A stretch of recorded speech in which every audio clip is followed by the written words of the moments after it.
Okay, and I suppose now we've gone through a quick recap of the stuff that you told me in our last session, talking a bit about some of these panic attacks that you've been having over the last few months, and also, I suppose, this increasing sense of your range of activities closing in as you become more and more worried about leaving the house and doing some of the things for fear of having some more of these attacks. What I'd like to do now is, I suppose, go back over some of those questionnaires that you filled out for me at the end of last session. I think one of the things that's really important about these is that these contribute something to, or add something rather, to the information you've given me in our last session, and I'm going to be interested to feed back those results and see how they fit with your own experience of the stuff that you've been telling me about as well. Well, I did my best with them. Said that they'd be helpful, so I hope they are. And I understand that some of these measures can take a bit of time to fill out too, so I appreciate you having put the time in and taken them seriously and spent a bit of time thinking about those as well. Yeah, I just want to understand what's happening. Well, let's perhaps have a look at some of the results of those and see if that does help not only you but me as well, I suppose, understand a bit more about the panic and some of that increasing sense of things closing in. How does that sound? Sounds good. Okay. Sounds good. The first one that I gave you, I suppose, is this one right here.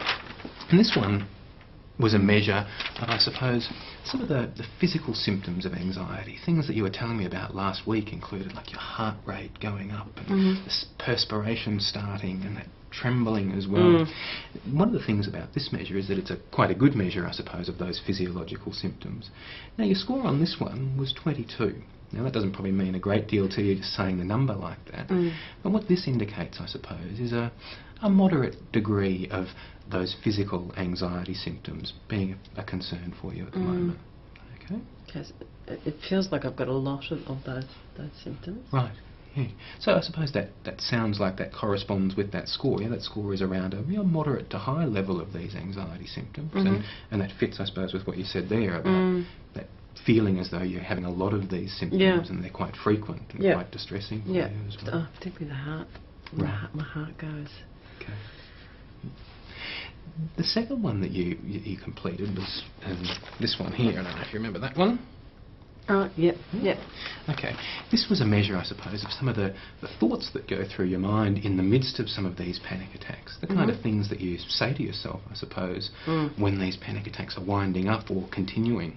It's a measure of what I suppose we've referred to in our last session as the cognitions, the thoughts that go through your mind in these attacks. Now, your score on this one was also quite high, which I suppose gives us a bit of an indication of maybe one of the things that might be driving some of these panic attacks. One of the things that I hope we can talk a little bit about over the course of today's session is how those thoughts often link up with some of the panic symptoms, some of those physiological symptoms that we just talked about.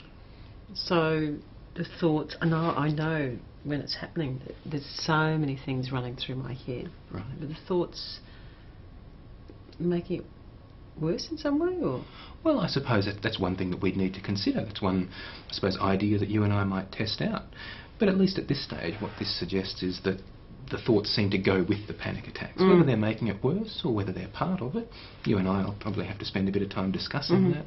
Yeah. Maybe even trying out a few little experiments and things to see exactly how these thoughts do relate to the panic attacks that you've been having. Yeah. But for now, at least, I suppose, what this suggests is that they kind of seem to go together. That there's a high level of these kind of worrying thoughts that correspond with or go together with the panic attacks. Okay. Does that fit with your experience? That those thoughts are there at the time of the panic? It does, actually. I hadn't actually stopped to think about them being two different things. Like, when it happens, it just goes, it's like a train coming through. It's just all happening. I'm in the midst of it. But you're right that there are the sensations and the thoughts as well. Obviously, it's very difficult to tease those apart when you're in the midst of a high level of anxiety or even a panic. It can be difficult to kind of separate those out. But I think that's one thing that might be useful for us to look at, is whether we can separate the two of these out. One of the other things that you told me last week, I suppose, was that as these panic attacks have escalated over the last few weeks, that you've found that you're not going out and doing as many of the things that you used to. You're kind of reducing the amount of, or the number of activities that you're willing to go into, because I suppose you told me last week that you're quite frightened about having these panic attacks. attacks in Yeah. different situations. Yeah. That was the third questionnaire that I gave you. Mm. It was designed, I suppose, to give you another quick look at that one. That's it there. Mhm. That one. Yeah. This is the one that lists all of the different situations. I actually felt really bad when I went through all those situations. I knew there was lots of stuff that I wasn't doing as much, but just going through made me realise just how things have shrunk for me. Right. And that, I suppose, fits very closely with what you've said on that questionnaire. It really does highlight to me that there's a whole range of activities, that even ones that we didn't discuss last week, that you have kind of started to avoid. We talked last week about shopping centres in particular, but we didn't, for instance, I didn't ask you about cinemas and going out to dinner and some of those sort of places like restaurants. And I think that's, again, one of the things that this has been useful, is to kind of fill in some of the blanks that we didn't get to talk about last week. It's really highlighted there's a number of these locations that have become quite difficult for you. So I know that I don't go to the movies like I used to, but it's whether I ever can again. And I'm hoping that is something that we can work very hard on together, you and I, making sure that we do the best we can to change that range of activities from shrinking in to expanding back out to where it has been in the past before these attacks came on. Sounds good to me. Okay. The other thing that I asked you to do was not just complete this series of questionnaires, but even just keep a log of the number of attacks that you'd had over the last week. And you did write down that you'd had a total of 5 over the last week. It was a bad week. Right. Now, all of this information together, I suppose, the reason that we do this is not just so that we can get a bit of an assessment of how things are right now. It's useful for that purpose, but I suppose the other reason that we do this, our aim is also to have a baseline, I suppose, or a measure of how things are now, so that over the course of our work together, we can see whether that changes. We can see whether some of these are improving, whether some are improving and others are staying the same.